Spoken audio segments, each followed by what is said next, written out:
याच्यावरती उभा राहा. कोण उभा राहते? चल आसिफ ये. खालून घे तो उभा राहा दिसला पाहिजे.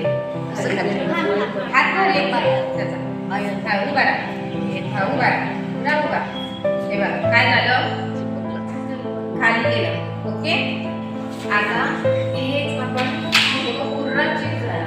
शक्य का बघू आपण करून बघू. मी काही करून बघितलेलं नाही.